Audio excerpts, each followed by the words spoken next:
the minority ng House Committee on Justice. Update niya tayo sa kung ano mangyayari sa forthcoming meetings ng House Committee on Justice sa 14 mag-uumpisa and for the next 2 days more sa April.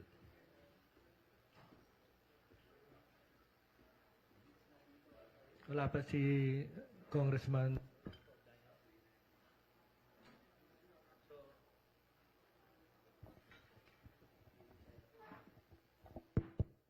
Okay. Pisa natin kay Congressman Miro Kimbo. What can you tell us about yung latest measures to deal with the current crisis? Magandang umaga sa ating lahat. Salamat po sa pagkakataon. So ngayon po sa House of Representatives ay pinag-utos po ni Speaker Bogie D na magbuo kami ng tinatawag naming Legislative Energy and Action and Development Joint Committee o yung lead committee para 13 committee po ito ng iba't ibang committees ng House na pinagtipon-tipon para magkaroon ng isang comprehensive address itong oil price shock na nangyayari sa Pilipinas. Well, sa buong mundo, dalawa lang naman ang key objective para maging malinaw. Una, ano yung emergency room action? Kumbaga sa ospital, ano yung mga immediate na kailangan magawa para maibsan yung pagtaas ng inflation. Isa lang naman yung core objective dun sa emergency room action or yung mga immediate steps. Isa lang yung pagtitingnan nyo lahat para hindi nalilito ang lahat ng ating mga kasama. Ang objective talaga is to manage inflation. So, ibig sabihin, itong problemang ito is unlike COVID, hindi apektado ang buong economy. So, kumbaga again, if I were to come up with an analogy, parang yung sakit, hindi sakit ng buong katawan eh. Sakit lang siya ng kidney o ng bato. Pero nandun talaga yung concentration, which is yung oil price. So, pero apektado ang iba't ibang mga organs ng katawan. So, kinakailangan din natin ma-address yun. Pero, wala tayong sufficient funds or we don't have enough medicines to cure the heart, to cure the lungs. So, kinakailangan natin i-address yung core of the problem, which is really yung oil price. So, nakikita natin that oil is a main driver for many things, particularly for food. So, pag tumataas ang pagkain, yan ang nagiging driver ng pagtaas na ng inflation sa iba't ibang goods. Magpapasokan, so tataas ang presyo ng school supplies. So in a nutshell, really, the immediate action that is needed is how do we control prices simply by controlling the effect of the oil price shock. So ibig sabihin, ang main action natin is talagang tulungan yung industriya na apektado ng langis para hindi siya maka-apekto dun sa iba. So, you're talking about mainly transportation, that's number one. Pag tumaas ang presyo ng pamasahe, tumataas ang lumiliit ang kita ng tao. Tumataas ang cost ng pagtransport ng goods. So, dito yung magiging mga main subsidy program such that, una, mamamasada. Kasi pag mag-iikot kayo ngayon sa gabi, alas 9 na, marami pang nag-aabang sa lansangan dahil wala talagang maraming hindi namamasada. So how do we control that? We control the effects of inflation simply by providing the necessary assistance sa ating mga jeepney drivers. So that's service contracting. Yung ayuda na 5,000, talagang I think appreciated naman pero tinanggap natin na hindi talaga siya enough. So kailangan talaga service contracting. Ibig sabihin, how do our drivers maintain the jeepney fares na mamamasada pa rin sila. Kasi ngayon, hindi sila mamamasada kasi lugi na sila because diesel prices have increased by almost 110%. Lagpas doble. So, hindi sila mamamasada. Paano sila mamamasada? Is yan yun. Service contracting, kinakailangan mo silang bibigyan ng isang either in the form of subsidy bawat litro or bibigyan mo sila mismo ng parang halos pasahod ang gagawin dyan para sila yung mamasada kada araw. Kailangan lang natin makontrol yung mekanismo para sila patuloy na mamasada. So yung pangalawang intervention na pang emergency room o pang ICU is on agricultural products o pagkain. So, kailangan tayo makapagbigay din ng assistance doon sa mga transportation factors ng ating agriculture. Yung nagdadala ng bigas, nagdadala ng gulay, galing sa Benguet. So, yung iba't ibang pagkain pa na apektuhan. So, dun din tayo kailangan mag-concentrate. So, yun ang key and core objective. Yun yung unang bahagi. Yung pangalawa is really the long term is the objective of the committee, of the mega committee in a sense, is how do we insulate or make the economy more resilient in the event na mangyari uli ang ganitong oil price shock? Because alam natin, mangyayari ito ulit. So how do we make the economy, ang kuryente natin, maswerte tayo, unlike other countries, 3% lang ang gumagamit ng diesel ang ating mga power plants. So you can imagine kung marami dito ay ibang bansa, nasa 30-35% diesel ang ginagamit nila, tatamaan talaga yung cost nila kasi madodoble sa isang iglap. So, yan ay isang halimbawa, ano yung long-term plan natin para mas marami tayong non-petroleum sources of energy pagdating sa ating power generation. Pangalawa po is promoting electric vehicles, halimbawa. Pinakamadali. So, off the bat, pinag-uusapan na namin nung unang hearing is practically requiring at least half of our government vehicles, baka pwedeng gawin ng kuryente. Di ba? So, imbis na petroleum-based din siya. And then, ultimately, ano yung incentive sa kinakailangan natin mailagay sa ekonomiya para mahikayat natin ang iba't ibang industriya tulad ng renewable energy, tulad ng solar, tulad ng baterya, para mas maging hindi na tayo oil dependent. So, sa darating na araw, sa Lunes, kunin ko na yung pagkakataon na Kong Terry, Manong, is on Monday is we need to see also, kasi madalas pinag-uusapan yung oil deregulation na kailangan pa siyang i-repeal. Ako na magsasabi na the situation today could have been worse had we not passed the oil deregulation law in the late 90s. Kung tayo ay very highly regulated today, mas dadapa ang ekonomiya, mas malaking butas sa bulsa ng gobyerno mangyayari para natin masustain ito. So, oil deregulation per se is good, but may mga pagkukulang siya na nagising tayo dito na now we've realized that really is it presupposes for it to work that there should be actual or real competition. Kaya nga hindi nire-regulate Hindi natin nire-regulate para magbakbakan ng iba't ibang oil companies. So nagkaroon tayo ng tagumpay dahil marami ng participants, marami ng mga gas stations, mga maliliit, pero tila hindi rin tayo nagtatagumpay. So on the supply side, okay tayo, pero on the price side, parang hindi tayo nagtatagumpay because pare-pareho yung presyo So ito yung ating ipinupokpok talaga, and over the next week is we need to be able to make sure that the levers of government, yung lahat ng kasangkapan ng gobyerno na nagsisiguradong may kompetisyon, ay gumagana. And that's the DOE, the ERC, and especially the Philippine Competition Commission. So ngayon po na itinutulak matagal na, and finally nagbaba na ng kautusan para i-unbundle yung presyo para makita talaga natin ano bang dahilan kung bakit sabay-sabay sila nagtataas, sabay-sabay ang presyo to the last decimal point ng sentavo. So, hanggat hindi po natin nabubuhay ang oversight ng competition, ay patuloy tayong mag-iisip na talagang may sabwatan or may cartel-like behavior sa ating petroleum industry. At nakikita naman po natin na bakit pare-pareho at sabay-sabay po sila nagtataas ang kanilang mga presyo. Ito po yung ating mga titignan. Lastly ko na lang po is, you're looking at a major downturn in terms of economic growth. Yung pagbaba po ng ating projected GDP growth ay aabot ng almost 1% ang ibababa. Yung ating naman pong inflation is, dati ang higher tier niyan is 3.9%. Ngayon, ang anticipation is 5 to 5.1%, as high as that.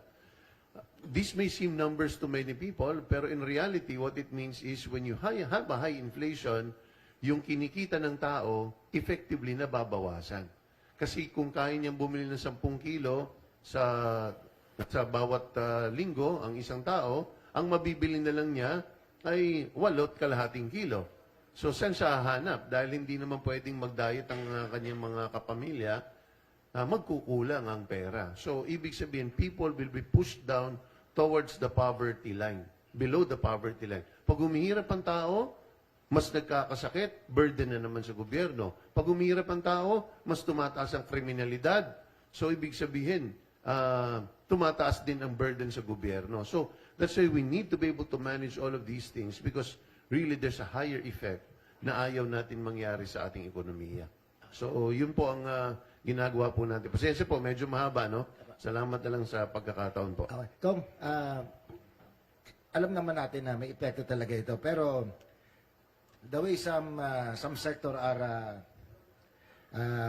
propagating kung anong epekto, hindi naman kasing lala kung nangyari ang sitwasyong ganito na naganap siguro 20 years ago. Kasi merong mga mekanismo ngayon ng teknolohiya na hindi tayo masyadong apektado, like work from home. Tapos may mga solusyong nagawa na, kagaya nung panahon ng COVID, binabayaran ng gobyerno ng mga buses para pumasada at nang hindi maapektuhan yung mga pasahero.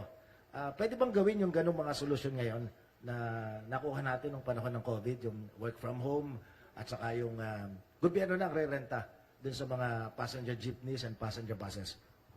Dalawa ang problema sa langis, no? Una is supply. So yung mga work from home, lahat, etc., yan ay two-pronged, dalawang purpose nun. Is number one, para mas makatipid yung tao, hindi na siya mamamasada, nasa bahay siya, nakakapagtrabaho pa rin. Pero pangalawa doon is, hindi rin siya nagko-consume nung very finite resource natin ng petrolyo. Ibig sabihin, nakakadagdag siya para hindi tayo pumunta doon sa na mauubusan tayo ng supply. So, sa lipunan ngayon, sa nakikita natin, walang issue on supply. Ang problema lang talaga is masyadong mahal.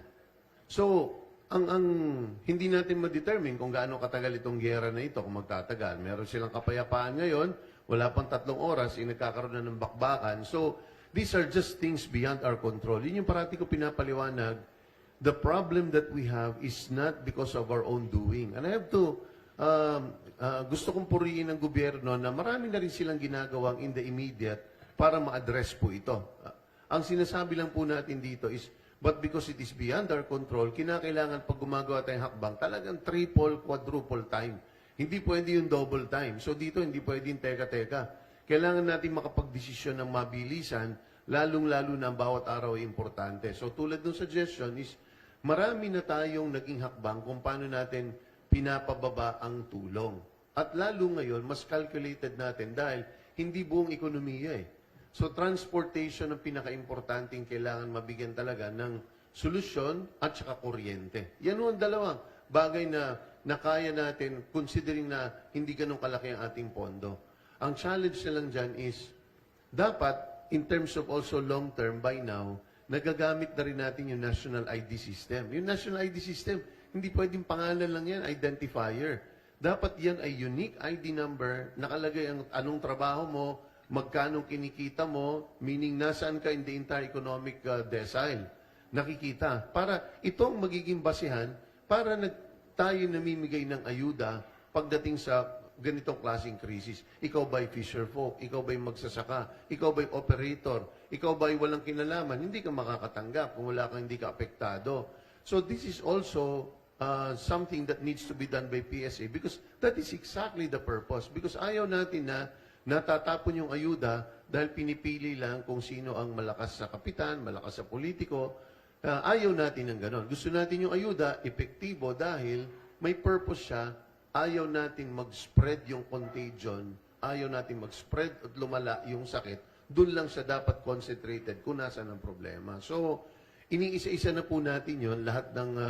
at ang balak natin is, pag nag-resume po kami ng first week of May, ay meron na po tayong omnibus bill na malabayanihan free by that time. Mabubuo natin, that's why we are conducting all of these hearings, is that so we can have a comprehensive bill that the Speaker will file come the first week of May pag nag-resume po kami. Yun po ang core objective kung bakit po natin ito ginagawa.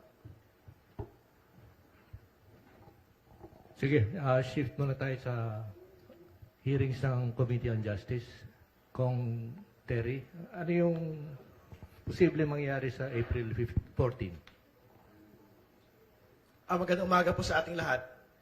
Ang inaasahan nun natin sa darating pong Martes, no, April 14, ay una, wala na hong makakapigil sa pagdinig pong ito. Nagkaroon po ng ikatlong petisyon kahapon, pero ito po ay pag-uulit lamang ng pong mga original points ng Torreon complaint. So, ang sinasabi nga ho natin, parang nagsasayang ng papel. Ito pong mga abogado na nag-file po ng third complaint against the impeachment proceedings. No? Dahil ang sinasabi din ho nila doon, they are principally adopting the position of the first complaint, no, against the impeachment. No? And pangalawa, yung pinakamahalaga naman pong petisyon ay yung pong petisyon po mismo ng pangalawang Pangulo. Dahil siya naman po yung interested party, meron pong legal standing dito sa bagay po na ito ng impeachment proceedings. No? So, yun po yung una. And dahil hindi po naglabas ng temporary restraining order ang Korte Suprema at nag-order lamang po na magbigay ng komento ang House of Representatives at lahat po ng ibang respondents, magpapatuloy ang mga pagdinig na magsisimula po sa April 14. So, inaasahan natin na lahat po ng mga sinabpina na mga tao, personalidad, mga dokumento, ebidensya ay maisasalang po sa araw po na yon. So kasama po rito yung pong pagsalang kay Ramil Madriaga, yung self-confessed bagman ni Vice President Sara Duterte. Mapag-uusapan po rito kung ano ho ba yung detalye at laman ng kanya pong affidavit. At tingin ko gusto rin pong matest, no, ng atin pong mga kinatawan, miyembro po ng komite, yung kredibilidad ni Ramil Madriaga. So malamang po ay iisa-isahin yung pong mga detalye ng kanya pong affidavit. Meron pong particular focus din po sa confidential misuse, no, sa araw po na ito. So maisasalang po yung Commission on Audit Officer na bumuo ng report relating to the misuse of confidential funds. Pag-usapan po dyan yung ano ho ba yung naging paglabag sa Department of Education, sa Office of the Vice President, nung pong paggamit ng confidential funds. No? Particularly, halimbawa, yung pong paggamit nito sa mga non-confidential expenses katulad po ng team building. May sasalang din po yung PSA, yung Philippine Statistics Authority Representative, kung saan maitatanong ho sila kung umiiral ba, totoong tao ba si Mary Grace Piatos at ang iba pang mga nakatanggap supposedly ng confidential funds. No? Maisasalang din po yung kinatawan po ng Kongreso na bahagi po ng House Committee on Good Government para siyempre ma-expedite din po yung proceedings dahil naipakita ho doon sa pagdinig ng nakaraang 19th Congress yung po mga aktual na detalye nung po maling paggamit ng confidential funds at iba pa hong mga usapin na kinakaharap po ng pangalawang Pangulo. So halimbawa, yung pong pamimigay ng mga envelopes, no, para sa head of procuring entity at iba pang mga official po ng Department of Education ay mapag-uusapan po ito. Particularly, yung testimony po ni former Department of Education Undersecretary Gloria Mercado. So, yan ho yung sa aspeto ng confidential funds. So hopefully, by Tuesday, nakuha na rin po namin lahat ng iba pang mga nasabpina ng mga dokumento. Particular, yung pong mga salin ng ating pong pangalawang Pangulo from 2007 to 2024 mula po sa Ombudsman.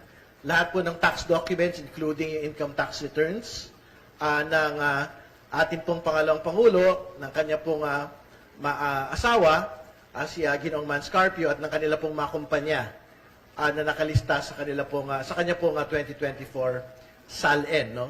Inaasahan din ho natin na makukuha po natin yung mga lahat ng corporate and financial documents ng lahat ng kanilang mga kumpanya na nakalagay po sa kanila po sa kanya pong 2024 SALN. So Pagka ho merong sapat na panahon, hopefully lahat po naman na imbitahan ay maisalang. Pero kung hindi po sila maisalang sa darating pong Martes, isasalang po sila sa mga susunod pa pong mga pagdinig.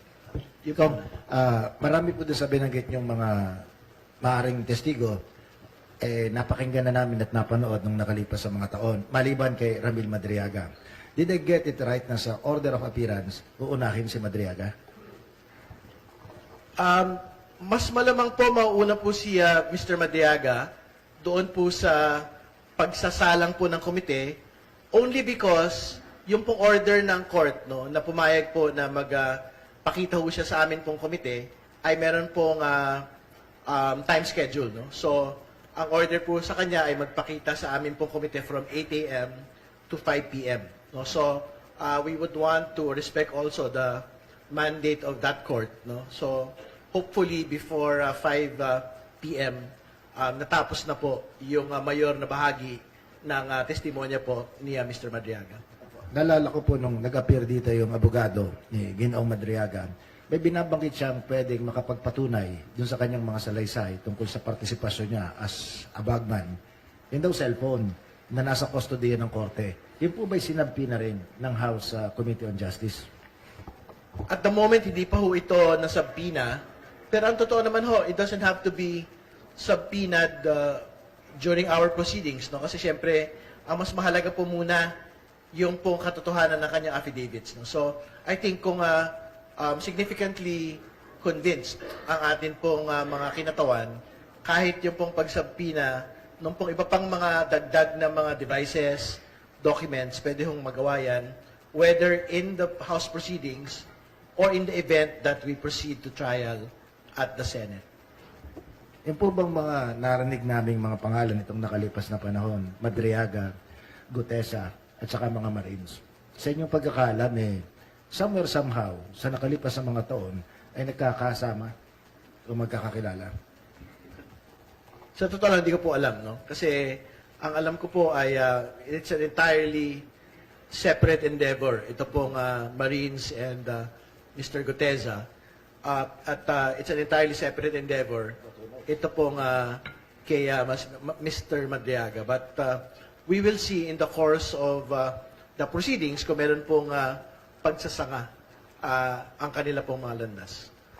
Si Senator Trillanes, mag-a-appear din ba? With the bank accounts ni VP? At the moment, wala po akong information no? Kung magpapakita po siya Senator Trillanes. But ang pagkakaalam ko, he has been mentioned in one of the complaints. So I think we will have to ask one of the complainants or their endorsers if they will ask Senator Trillanes to be part of the hearing proper. Sino pa yung isang iimbitahan sana? Well, ang totoo naman ho, katulad ng binanggit ko kanina, ang pinaka gusto ho nating maisalang, no? Yung mga pinakabago at pinaka-compelling po na mga ebidensya. So, bukod po kay Mr. Madriaga, ang isa po doon sa pinakabago at pinaka-compelling po ng mga ebidensya ay yung pong documentary evidence mula sa Ombudsman, BIR at SEC. No? Kasi dito na ho mailalahad kung meron po ba unexplained or explainable po ba yung yaman ng atin pong pangalawang Pangulo dahil magbabatay po tayo doon sa forensic analysis, doon po sa kanyang stated 2024 SALN at a net worth of 88 million.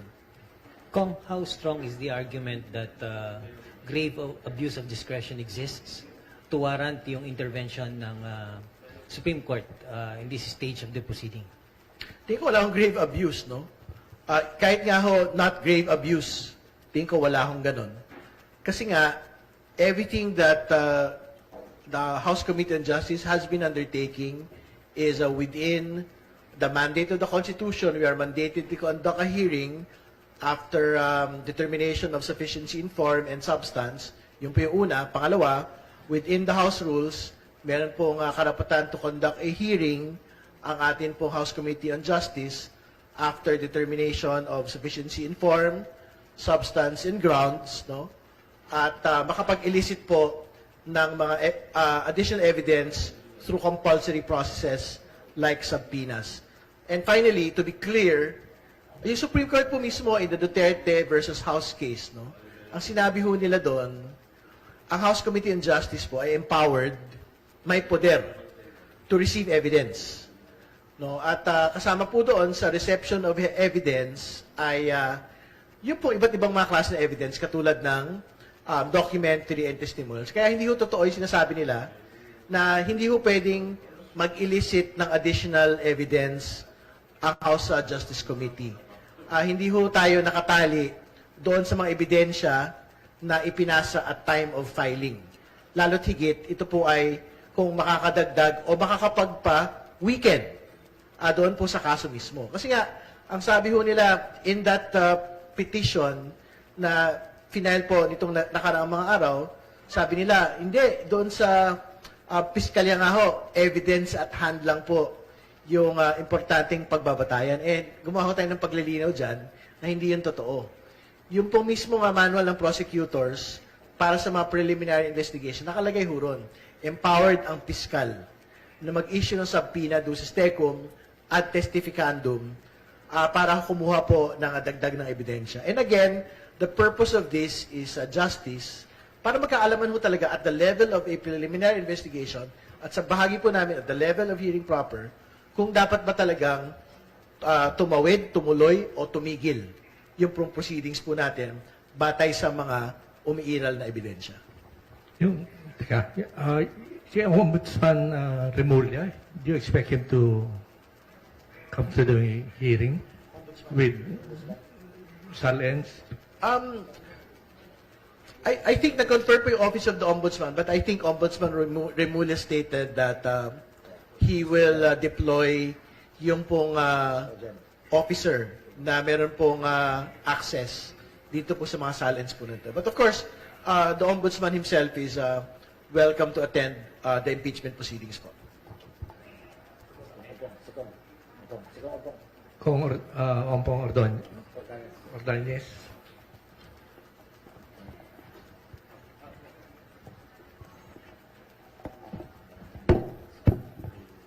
Thank you po.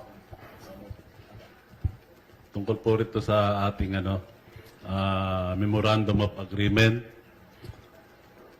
para po sa pre-legal assistance para sa ating mga senior citizens. Ang kasunduan pong ito ay magbibigay ng libreng pre-legal assistance sa ating mga lolo at lola,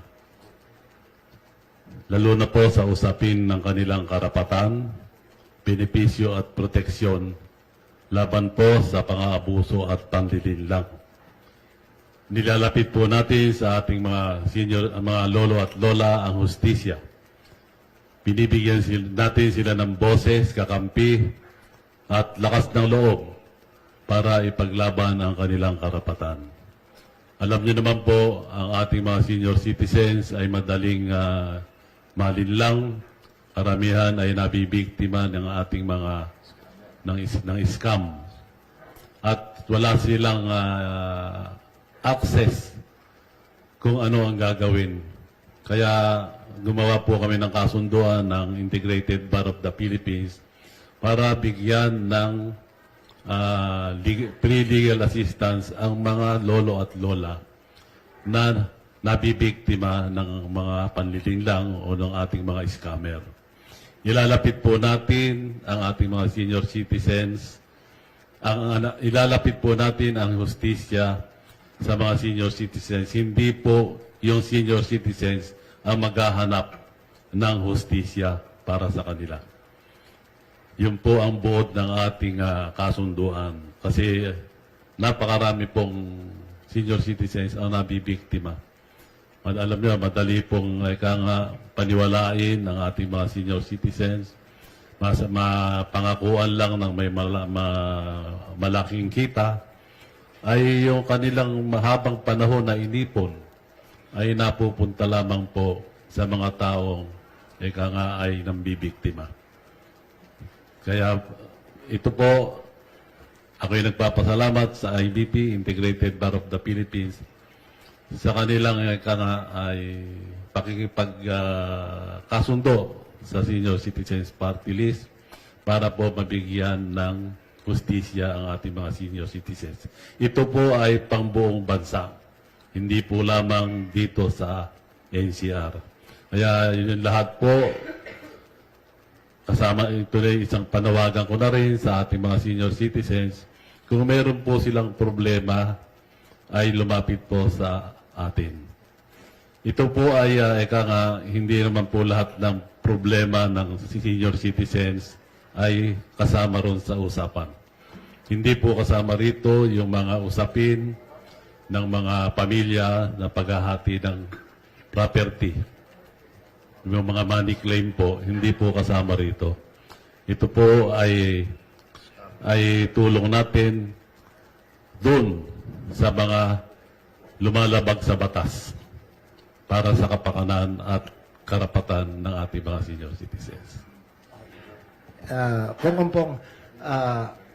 Yung mga senior citizen, dalawa po kadalasan ang inihingi ng hustisya eh.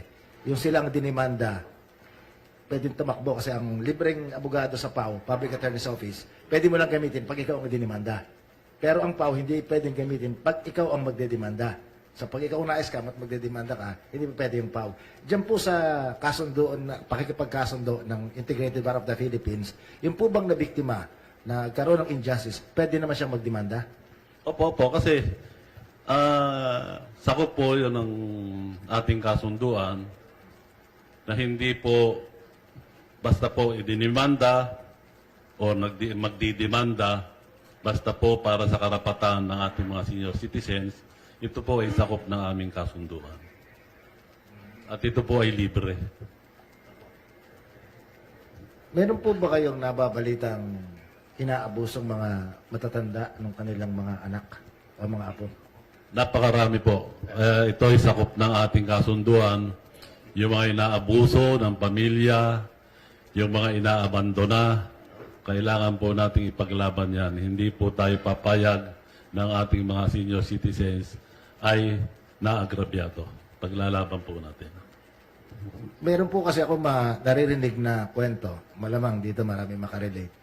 Naniniwala yung mga apo, naniniwala yung mga anak, na kapag matandaan yung kanilang magulang, matanda yung lolo, no choice kung hindi sila yung tagapagmana ng kanilang lupain. At nakokontrol ng mga anak at ng mga apo kung ano man ang proceed doon sa property ng matanda, lalo na mahina na at hindi naman nakapag-aaral masyado yung matanda.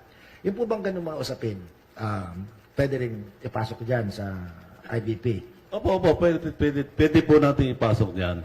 Kasi nga, sinasabi natin, kailangang ipagtanggol natin ang mga senior citizens na naagrabyado.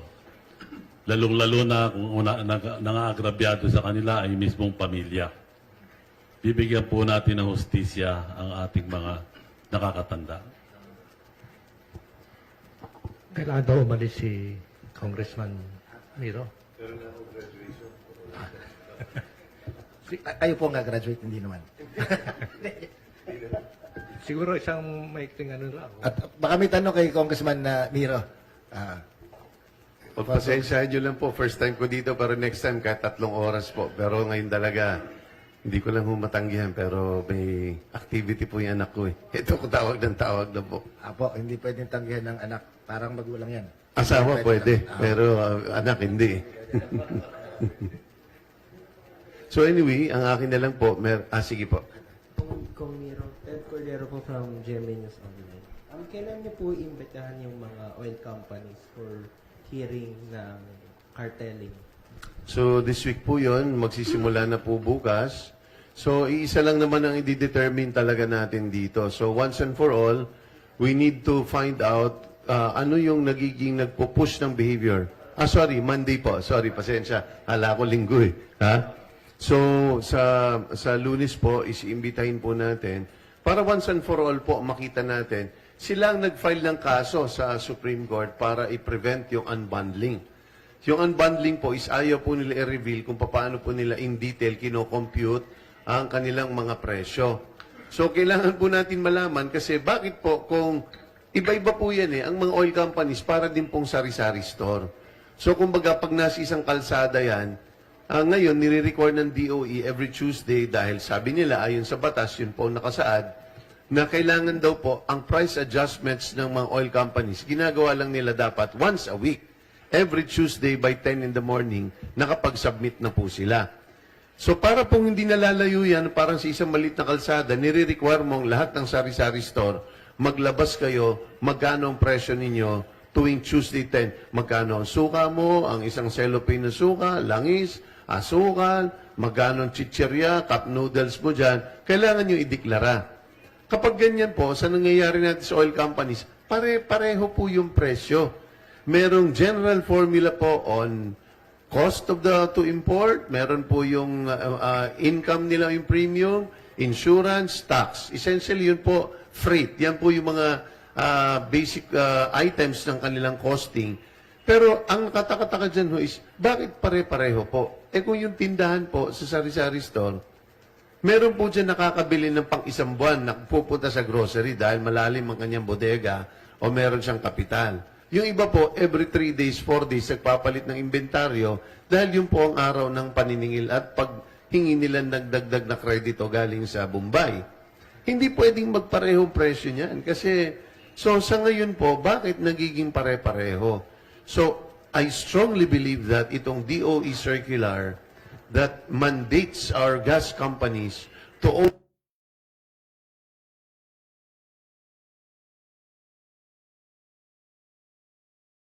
only adjust their prices every Tuesday morning promotes itong cartelization. Dahil sumusunod sila kung sino ang may ganito. Nalalaman nila kung anong presyo ng isa. Lalo kung ikaw ay malaki, ikaw ang mas may marketing power. Pag nakita mo yung isa, ito yung kaya niya, tatapatan ko siya doon. So, hindi siya nagpo-promote ng competition, which is really the key ng deregulation. Kaya mo dineregulate para magbakbakan kayo, magsuntukan kayo lahat dyan, so that the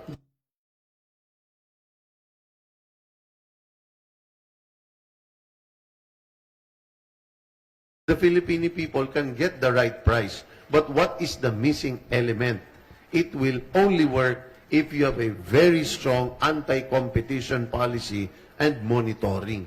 Pag hindi po nahihimay-himay ang kanilang costing, hindi nakikita kung paano nila generate itong kanilang price, hindi natin nakikita magkano ang kanilang hawak na inventaryo ng gasolina, hindi tayo makakatanggap ng correct effect ng oil deregulation.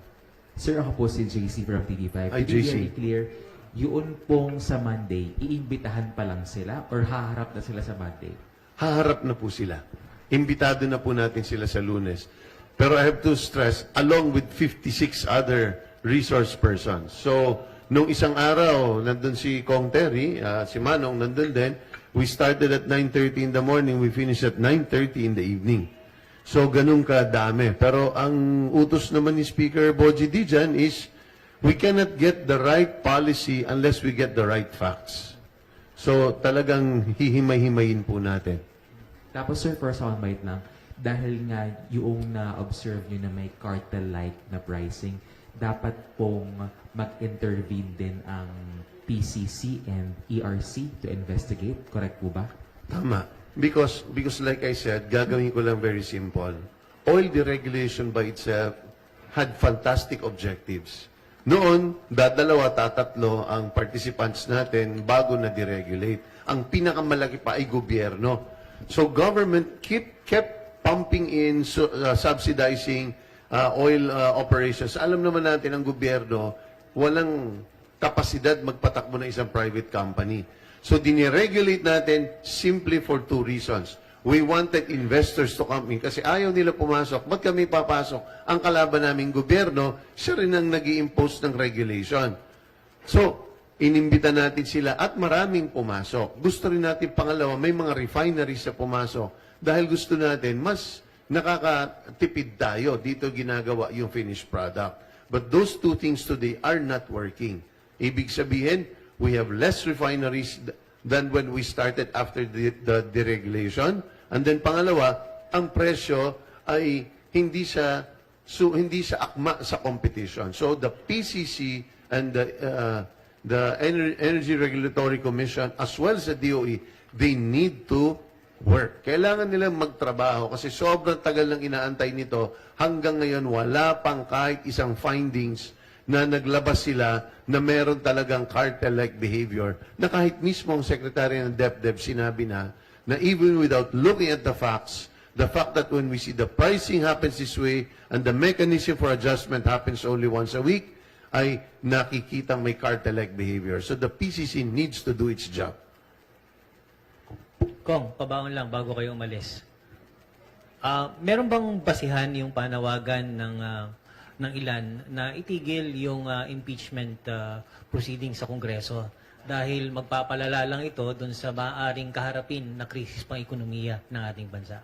May basihan ba ito? Well, iiwan ko na yan kay Kong Terry kasi yan ang hatian namin sa trabaho. No? So, the reason why, lahat may kanya-kanyang mandato. These are all political decisions that are made by different political bodies. So, I leave that to Kong Terry. Itong isa pang tanong, yung unbundling, anong argumento ng oil companies na hindi pwedeng i-unbundle yung kanilang rates? Pag titingnan natin ultimo yung chips, unbundled up to the last minerals Bakit ayaw nila? Alam mo, maganda yung naging dahilan nila na for a while talagang gumana is because ang tingin nila is proprietary. Ibig ko sabihin, parang negosyante kami. Maraming sikreto kami dyan kung paano namin nilalabas yung presyo. Pag inilabas na po namin yan, malalaman namin ng kalaban namin kung paano kami nagiging mas efficient. Meron namang, pwede naman Meaning, naglalaban tayo. Ibig sabihin, whether it's a media company, whether we are both automobile manufacturing, meron kami mga sikreto kung saan kami mas nakakatipid. Ayaw namin i-reveal sa inyo yun kasi na-discover namin on our own yun, on our research and development. But there is a way to be able to protect that. So may integridad ang proseso ng unbundling such that kailangan pagtiwalaan ng gobyerno na the interest is so much higher. Kasi pag tinitingnan po ninyo, ang tinitimbang natin dyan is the proprietary interest ng mga oil companies on one hand, and on the right hand is yung karapatan ng publiko na makinabang sa isang public good. It is a good imbued with public interest. Hindi sa chichirya So, kailangan niyang i-reveal. Ang kinakailangan lang, ang tawag dyan si in-camera, there is a process na ironclad na kayang gawin, sinasabit yan sa DOE na hindi nakikita ng iba. And there are certain things na pwede mo ipaglaban, hindi namin pwede ilabas ito. But these are, ang detalye dyan is, we're looking at more than 1,300 data points na pwedeng makita. So may items dyan na pwedeng pagdebatihan. Ito, wag natin ilabas ito, pwede ba? Pero right now kasi wala ka talagang nakikita Yes. Pero kung ganun ang kanilang argumento na napakaraming sekreto na mabubulgar, bakit magkakapareho ang presyo nila? Anong efficiency ang kanilang pinaglalaban? Anong sekreto? Yan ang pinakamalaking tanong. Kasi kung talagang may mga sikreto at may efficiency sila nagagawa, bakit in the end, pagdating sa gasolinahan, pare-pareho kayong presyo? At sabay-sabay kayong nag-a-adjust. So yan talaga ang pinakamalaking katanungan na malakas ang aming paniwala that this should be able to bring down the price of gas. Kasi not only are we going to unravel kung paano sila nagpa-pricing, but more importantly, magbabakbakan na talaga sila sa presyo kapag hindi na sila pwedeng magtago. Right now, nakakapagtago, nagpo-promote siya ng potential sabuatan. So, palagay niyo ba may competition o may co-opetition? Ano yung tanong, Idol? Yung mga petroleum companies, may competition among themselves o may co-opetition? Tingin ko may competition naman, pero marami ring areas of secret cooperation. So, ayoko silang itrato na para silang mga demonyo or what. They are businessmen. And they take advantage of whatever the system provides them. Ganun ang negosyo. Diba? Hindi mo sila aasahan na maging charitable institution dahil meron silang shareholders. Bilyon-bilyon dolyar ang nilalagay nila dyan. Papel ng gobyerno na i-temper ito, siguraduhin na kumikita ka, pero hindi naman at the expense ng ating mga mamamayan. At lalo ngayon na ramdam natin ito. Sabi ko nga, ang mga maliliit na problema ng ating ekonomiya, sumisingaw at nararamdaman natin pag nagkakaroon parang sa bahay. Pag nagkakabagyo, dun mo lang napapansin, barado ang alulod. So, ito ang sitwasyon natin sa oil company competition. Really, as far as I'm concerned, from what we see, there is a lack of genuine and comprehensive competition. Last question na lang sa GMA7. Hi, ma'am.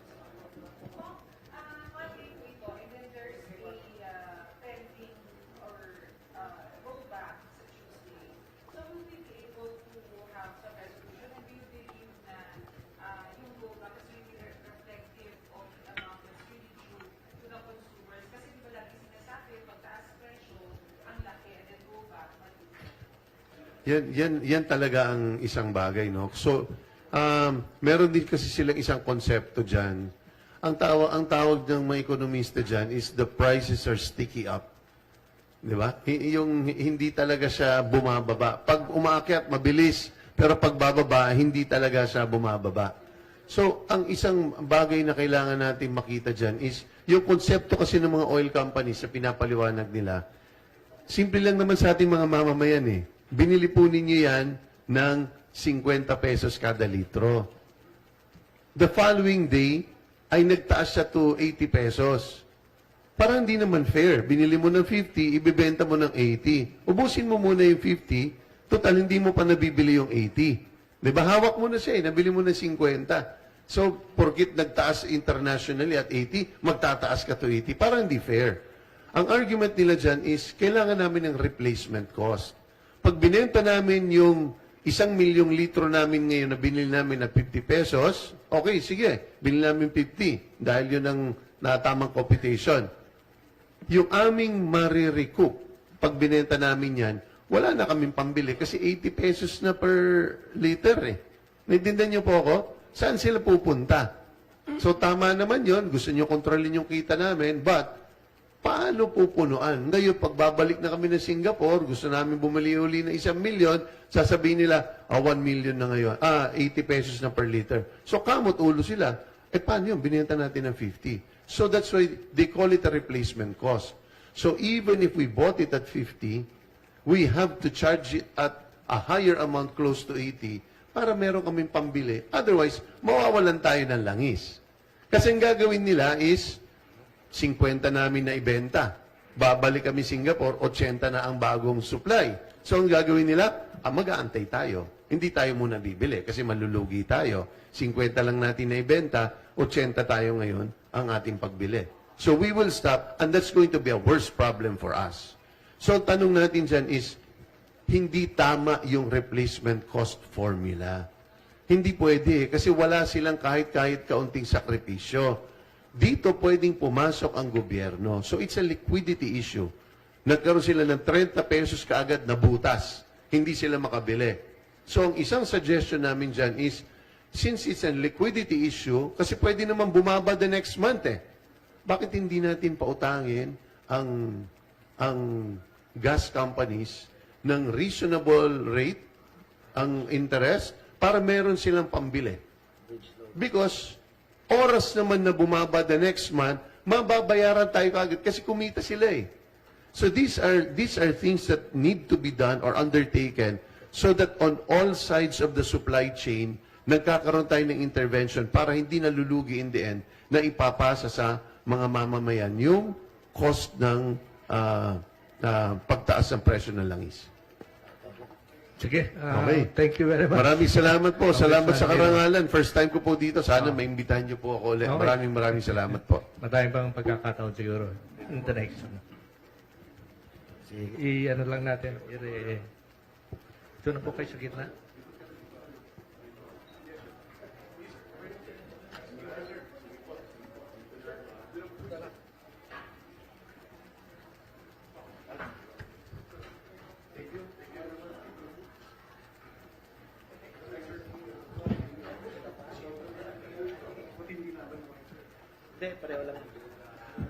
Okay. Nandito na si Rear Admiral J. Tariela. Ano bang latest development sa West Philippine Sea? Lalo na yung sa pag-asa yata, ano? Merong development dito. Una sa lahat, gusto ko pong bumati ng good morning kay Congressman Ridon and kay Congressman Ordonez. It's a great honor to join our honorable congressman here in front. Regarding our update sa West Philippine Sea, 2 days ago, nung araw ng kagitingan, ang Philippine Coast Guard po, kasama po natin si Secretary Lopez and Senator Tulfo and even the Commandant Admiral Ronnie Hilgaban, ay nagtungo po kami sa Pag-asa para i-activate po natin ang Coast Guard District Kalayaan Island Group. At ginawa po natin ang Coast Guard Station dito as a major unit of the Philippine Coast Guard, upgrading it to a Coast Guard District.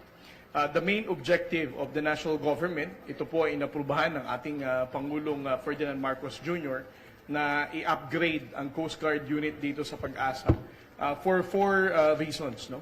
Una sa lahat, dahil it is already upgraded to Major Unit Command of the Philippine Coast Guard, it will be led by a senior officer. No? Minimum, kailangan isang flag rank or commodore ang rango na magiging district commander dito. Because the intention is that it would require a much more strategic and mature leadership kapag pinatakbo na ang isang mas malaking Coast Guard unit sa Kalayaan Island Group. Secondly, ang intention po ng ating pamahalaan ay not just to focus on maritime security concern. No? Alam naman natin na ang Philippine Coast Guard has other mandates, particularly maritime safety and environmental protection. That includes search and rescue. Dahil sa maraming mga mangingisdang Pilipino na napupunta dito at nangangailangan ng distressed support, ay minabuti po ng ating pamahalaan na magkaroon ng Coast Guard district dito para makaresponde immediately. No? Third, ang ating pong Coast Guard district sa Kalayaan Island Group will be also having their own operationally controlled assets. No? Whether Coast Guard vessels or aircraft, ang district commander po dito ay magkakaroon na ng dedicated asset para makapag-deploy immediately to respond to all our challenges na kinakaharap natin sa Kalayaan Island Group. At ang pang-apat po na dahilan dito, ang Philippine Coast Guard po ay we have different set of professionals. No? Ang intention po ni Admiral Ronnie Hilgaban ay makatulong din po sa ibang kagawaran ng gobyerno para may angat po natin ang buhay ng ating mga kababayang Pilipino na nasa Pag-asa. Dahil dito po, the Commandant also expressed his commitment of deploying additional licensed teachers sa hanay ng Philippine Coast Guard para po ma-augment ang mga guro na mataas ang pangangailangan ng Department of Education kung sino ang may dideploy dito sa Pag-asa. At the same time, the Commander also expressed his support of deploying doctors, nurses, and even dentists, no? Para makapag-provide ng health services sa ating mga kababayan na nasa Pag-asa. And lastly, we also have ecumenical service sa hanay ng Philippine Coast Guard dahil kamakailan lamang ay sinamahan natin si Bishop Misiona sa pag-groundbreaking ng isang simbahan na itatayo natin sa Pag-asa. And the Commandant also will be deploying a priest, a Catholic priest, para makatulong din sa simbahang Katolika na magkaroon ng pare sa Kalayaan Island Group. Right after the activation of the Coast Guard District, no, ang ating pong mga eroplano ng Philippine Coast Guard also conducted an MDA flight to optimize the deployment of our Coast Guard assets in jive dito sa activation ng Coast Guard District Kalayaan Island Group. No? At dahil dito, ang ating pong mga eroplano ay lumipad sa Kalayaan Island Group. We were able to monitor presence of Chinese maritime militia and China Coast Guard surrounding Kalayaan Island Group, particularly in Pag-asa Island. At sa ating paglipad sa Pag-asa ay napalapit din tayo sa Zamora Reef or Subi Reef. Ito ay isa sa pinakamalaking illegally reclaimed military base ng People's Republic of China. At ang ginawa nga ng ating pong PLA ng Chinese government dito ay they launched flares towards the aircraft. And when we proceeded to when we're about to proceed to Ayungin Shoal, napadaan din tayo sa Panganiban Reef, in which the Chinese government also have a massive naval base sa Mischief Reef. At ganun din po ang ginawa nila. No? They also targeted us using their flares. Ito po ang update natin ngayon sa West Philippine Sea. But despite of all this harassment, the threatening acts of the Chinese government, ang ating pong Commandant ng Philippine Coast Guard would like to express our commitment of ensuring the Philippine Coast Guard is standing firm and supporting the commitment of President Marcos of not surrendering a square inch of our territory to any foreign power. Thank you. Do you expect expanded presence ng Chinese Coast Guard tsaka militia, given this development? Well, kung titingnan naman natin, sir, even before we announced and activated the Coast Guard District Calayan Island Group sa Pag-asa, ay meron naman na talagang Chinese Maritime Militia na nakapalibot sa Pag-asa Island. As to whether we can anticipate a significant increase, lagi namang ginagawa ito ng Chinese government, no? But on the part of the Philippine Coast Guard and the national government, we are prepared to all these threatening actions na gagawin ng Chinese government. Yun po bang kagamitan ng Coast Guard? Kasi naalala ko nung isang enkwentro nun ng Coast Guard at saka ng China, walang makalipad na drone kayo, na-jam. Yun bang communications ninyo yung communication system, jam-proof? Well, for the radio communication and the secured lines ng Philippine Coast Guard between the Coast Guard shore unit sa Pag-asa and our Coast Guard vessels and aircraft, hindi naman natin masasabing na jam. No? I think our main concern is only the Starlink connection. They can be able to jam the internet connection, but with regard to radio transmission, hindi pa naman nila nagagawa ito. Pardon, may curiosity at saka tanong bata. Kasi uso naman ng sasakyan yun, ang tawag doon, yung dashcam, sinungaling yung kalaban Iba yung kinukwento kaysa sa maaari talagang nangyari. Lahat ba ng kasakyan ng Coast Guard, parang may equivalent pa lang ng dashcam na pwedeng gamitin patunay kung ano talaga ang totoong nangyari? Well, that's what we're doing, sir. No? Although yung dashcam natin, hindi siya naka-fix. It's actually manned and operated ng ating mga Coast Guard on board the aircraft and even the Coast Guard vessel. And bukod sa ating mga tauhan na humahawak mismo ng camera at lente para i-document ang mga illegal activities ng China, we are also lucky to have embedded journalists and media personalities para ipakita sa mundo kung ano ang pag-violate ng China sa ating pong karagatan sa West Philippines. So, ang tanong ko pong kasunod, bakit ngayon nang gagawin? Samantalang sa halagang 500 piso, meron ka ng kamerang maliit Hindi ba pwede naka-fix para, of course, marami naman dito marunong sa camera. Pag gumagalaw yung kumukuha, pwede sabing in-edit. Pero kung naka-fix, parang CCTV, talaga may point of view. Ang mga lente natin, especially for the aircraft, sir, matataas yung resolution ng lente. So, kailangan mo talagang i-manually adjust. No? Siguro pwede yan sa barko, no? May naka-fix siya talagang dashcam. But it's also useless kung malayo din yung barko. No? Kaya kailangan natin ng talagang manually operated na mga camera lenses dahil malalayo yung maaabot. Yung bilateral consultation mechanism between the Philippines and China, 12 na yata ang ginagawang meetings ito, pero walang nangyayari tukol sa yung dispute sa West Philippine Sea. Represented ba ang Coast Guard dun sa BCM? Well, for the BCM, the Philippine Coast Guard is always asked as well by the Department of Foreign Affairs to send one senior officer to represent the Philippine Coast Guard. But my comment regarding your question as to ano ang napapala natin sa BCM, parang ganyan, sir, ang pagkakatanong nyo. No? But 12 na nga yung meeting since 2017, di ba? Yes, sir.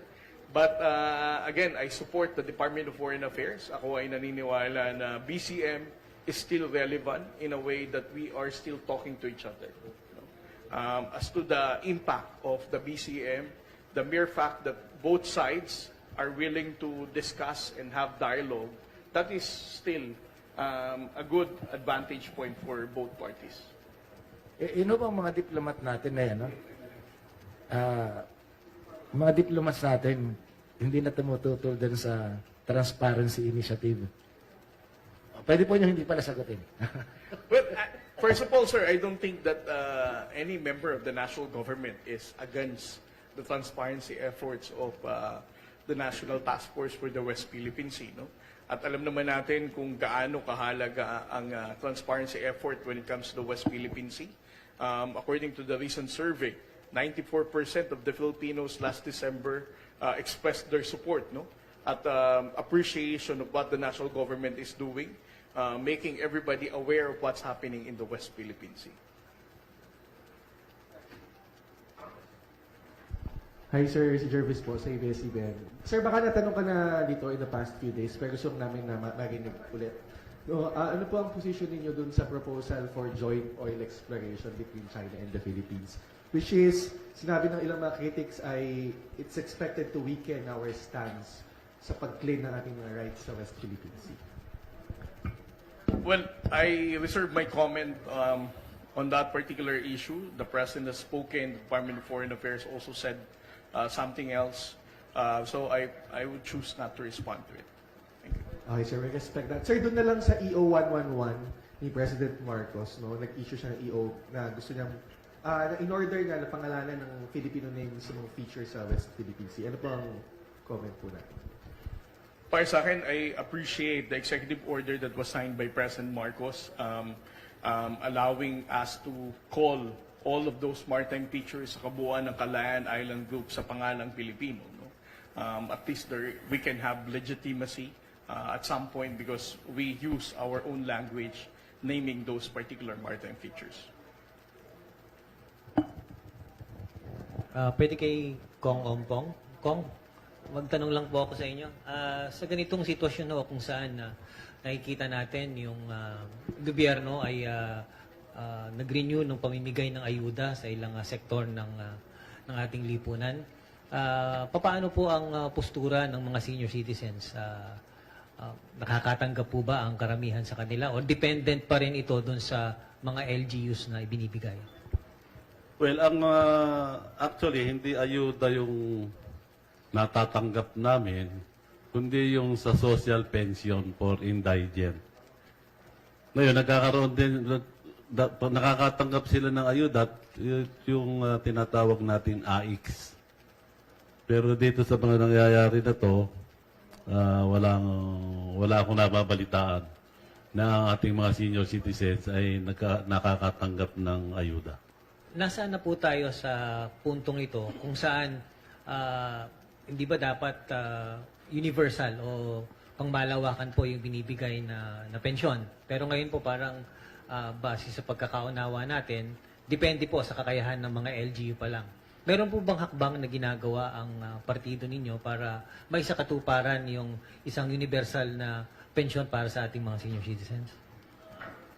Alam mo kasi, yung universal, last Congress, ito ay naiakyat natin sa Senate, magaman hindi umusad. So, nitong 20th Congress, ito na ating inirefile at ito ay nakapasa na sa Committee on Senior Citizens at ngayon ay nasa Committee on Appropriations at pinag-uusapan yung dapat na ilaang pondo.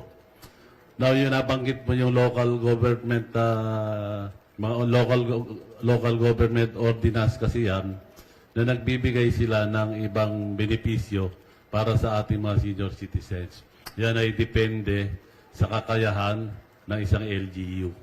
Kung kaya nilang, marami na mga LGU na nagbibigay ng pensyon sa ating mga senior citizens, bagamat limitado rin eka nga, para maipakita lang yung pagmamahal ng LGU, ay binibigyan nila ng konting halaga. At yun nga, medyo may reklamo pa rin sa ating mga senior citizens dahil hindi naman lahat ng senior ay nabibigyan. Karamihan ang reklamo, mga kakampi labang ng LGU yung nakakatanggap. So yun ang nakakalungkot. Dapat kung magbibigay tayo ng biyaya sa ating mga senior citizens, dapat sa lahat, hindi yung namimili lamang ng kakampi. Kung naalala ko, sometime last year, inilipat yung Office of Senior Citizen Affairs, dati under sa Office of the President. Ngayon, ginawang attached na lamang sa DSWD. Ano pong nangyari? Mas naging efficient ba yung pagbibigay ng tulong sa mga senior citizen na nasa ilalim ng isang departamento o mas maganda pa nung dati na nasa ilalim ng Office of the President? Yan ang ating mahigpit na tinututulan. Kasi nag-issue na executive order ang ating dating executive secretary na gawin na lamang attached agency ang NCSC ng DSWD. At ako'y naniniwala po na ito ay sabihin natin na ako po hindi abogado, pero parang hindi po tama kasi hindi dapat ng ang Republic Act ay i-amend lamang ng isang executive order. Ako po hindi abogado, pero yan po yung aking pananaw. Ngayon, ang nangyayari po, medyo may mga reklamo rin dito pagdating sa DSWD dahil hindi naman din po nila nagagampanan. Hindi rin na ibibigay yung mga ayuda, mga benepisyo ng sa tamang panahon. Maraming reklamo dito sa ating centenarian na kung saan ay hindi po na ibibigay ng tama. Yung pong yung edad na 80, 85, 90, 95, dapat po niyan bago mag-birthday or yung araw ng kanyang kapanganakan ay matanggap po yung biyaya o benepisyo. Hindi po natatanggap. Kamukha po nung centenarian na 100 years old, dapat maibigay bago or during yung the day nung kanyang birthday. Hindi rin po na ibibigay. Hindi ko ba parang it's a downgrade? Yung dating Office of Senior Citizen Affairs under the Office of the President, ay tama-tama. Dating kabataan representative si Kong Terry Redon. Pati yung National Youth Commission, nandun na rin, under na rin ng DSWD. Inalis na rin sa Office of the President. Hindi ko ba parang kung umpong ang later mame kay Kong Terry, hindi ba dinowngrade yung mga kakaiba yan kasi ito lang yung may sector na mandated ng edad.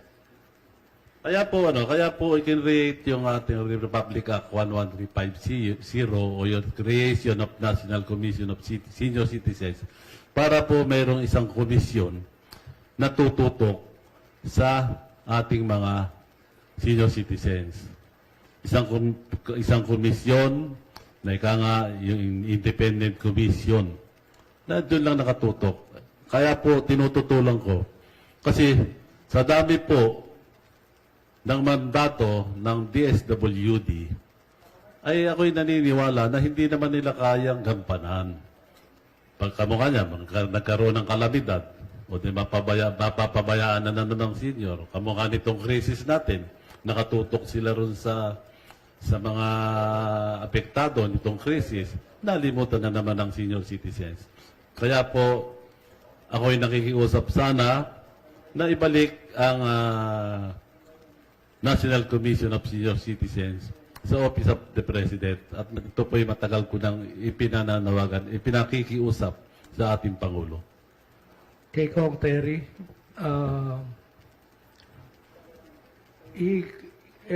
isasamon ba si lawyer ng si Michael Boa sa hearing ng Do you expect na sasabihin nila na they will not participate in a mini trial kung gano'n?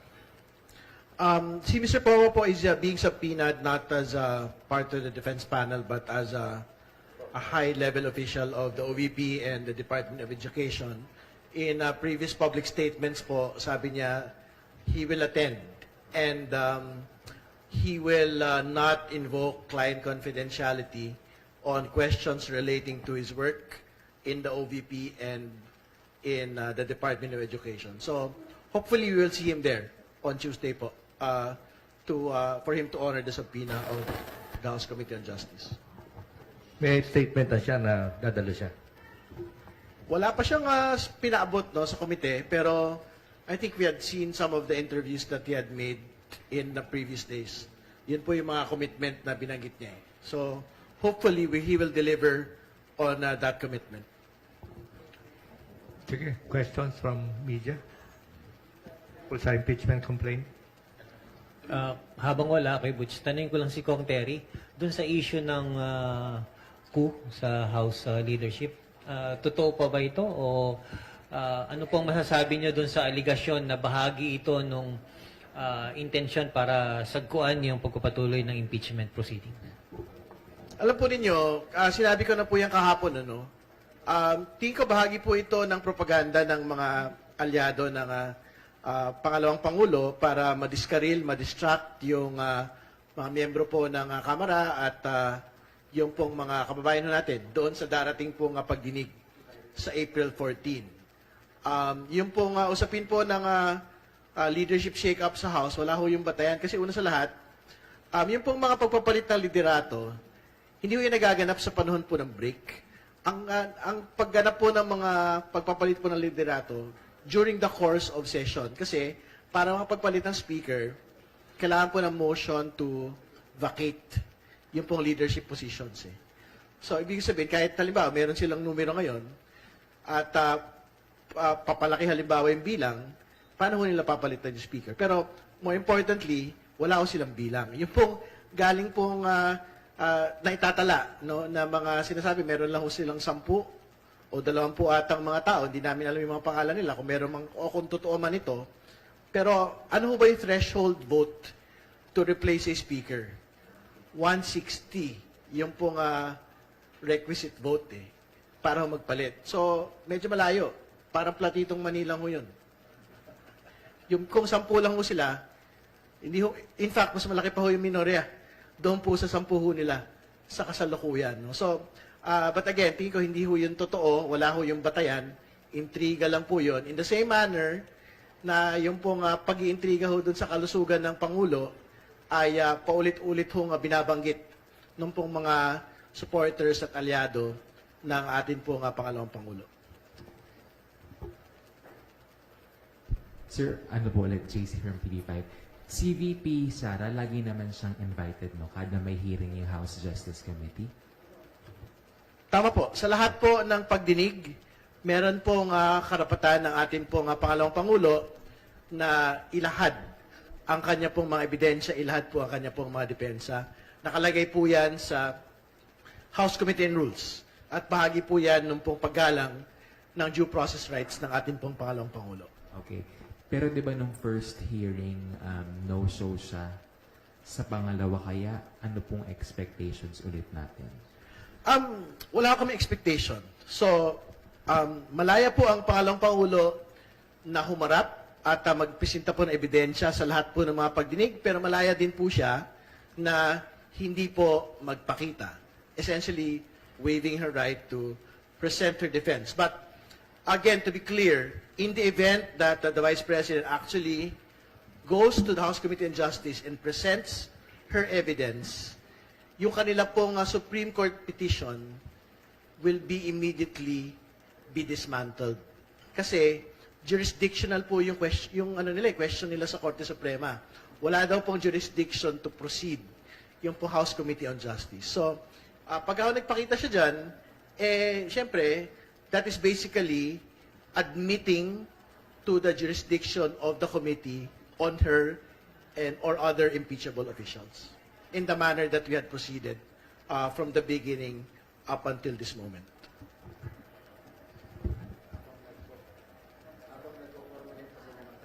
Kong Terry, balik ko lang sa yung layawang ko tanong kanina.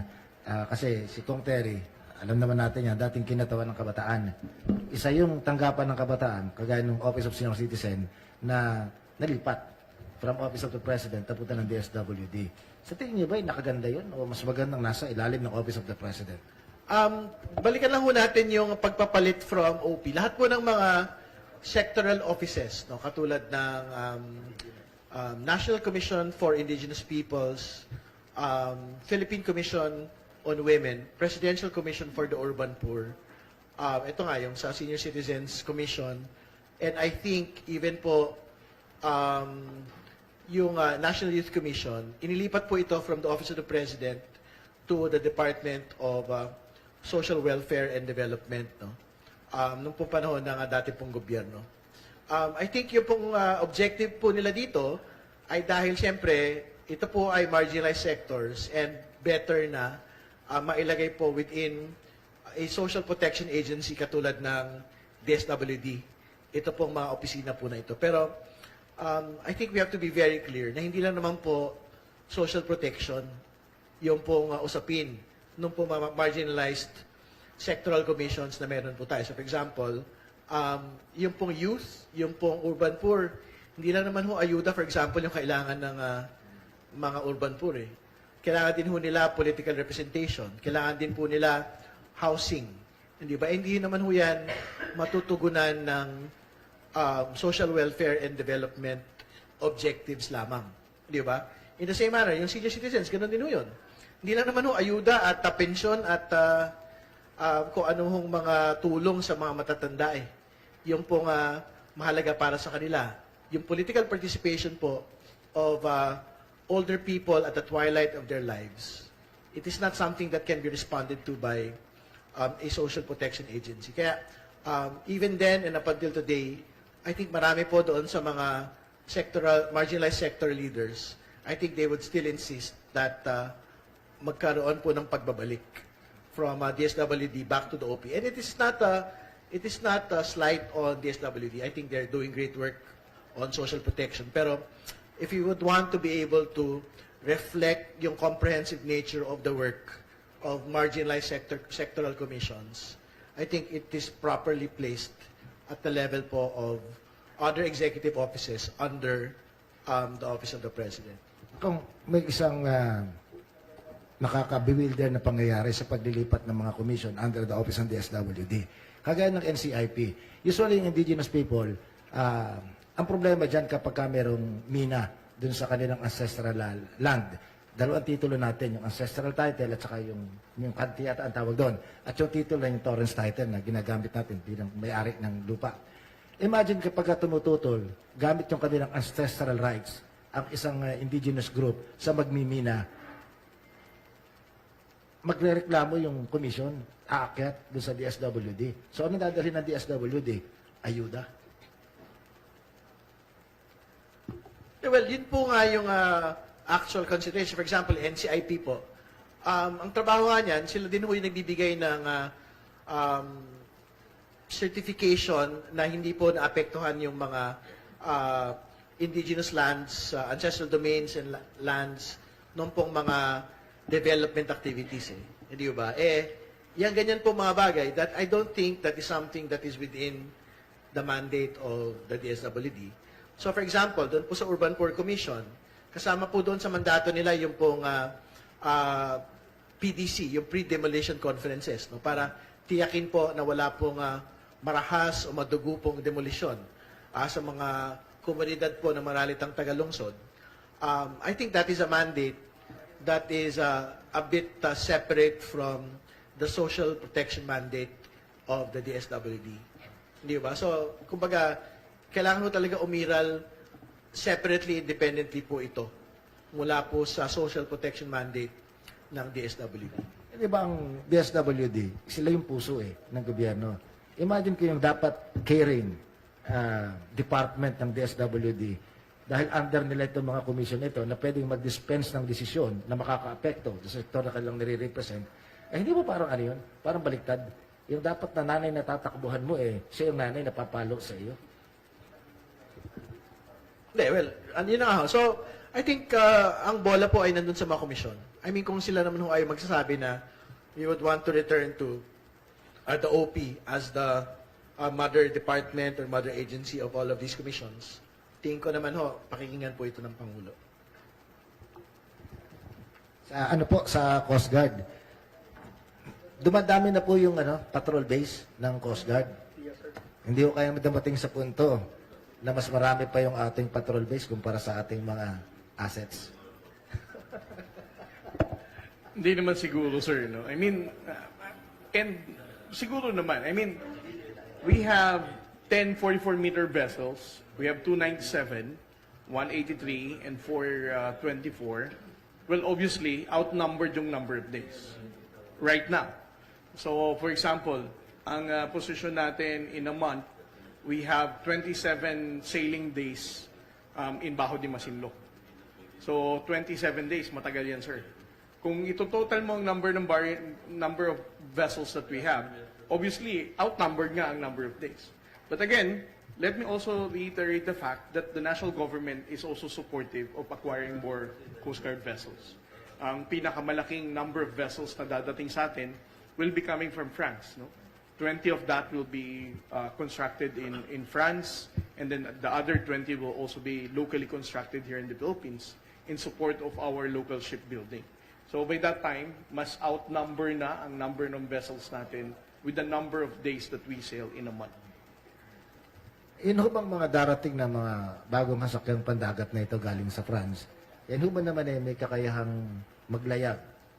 Kahit merong panahon ng tawag doon, yung malakas ang hangin? Habagat. Kapag panahon ng habagat. Well, the 44-meter vessels na nanggaling sa Japan, although hindi naman ito malaki, no? Kinakaya naman natin na mag-conduct pa rin ng search and rescue sa gitna ng typhoon kapag may nawawalang mahingis ng Pilipino. And the design also of the Coast Guard vessels are pretty much considered pagdating sa mas malalaking alon. No? And I would like to believe that all of this naval architectural design is also considered sa pag-design ng mga Coast Guard vessels natin. Although it's not as huge as the 97-meter, ang patrol ships na magagaling sa France is pretty much can sustain those bad weather conditions. Yung China, yung monster ship nila ng Coast Guard, gano'ng kalaki yun compared sa capability ng... The monster ship of the Chinese Coast Guard has an overall length of almost 165 meters. So, you can just imagine, yung 40-meter vessel natin, sir, is times 4 the size of that monster-sized Coast Guard vessel. They have the largest Coast Guard vessel in the world. Hindi ba magandang target yun? Okay, may tanong kayo, makasama sa media. Yan na siguro. Kung wala nang mga katanungan ng ating makasamahan sa media. Okay, maraming salamat sa ating mga panauhin ngayong araw na ito. Si Bicol Saro Representative Terry Redon ng House Committee on Public Accounts, si Congressman Rodolfo Ordonez ng Senior Citizens Party List, at si Rear Admiral J. Tariela, spokesman for the Coast Guard on the West Philippine Sea. Maraming salamat sa inyong lahat at sa media na patuloy na nagko-cover sa atin. We'll see you next Saturday. Thank you.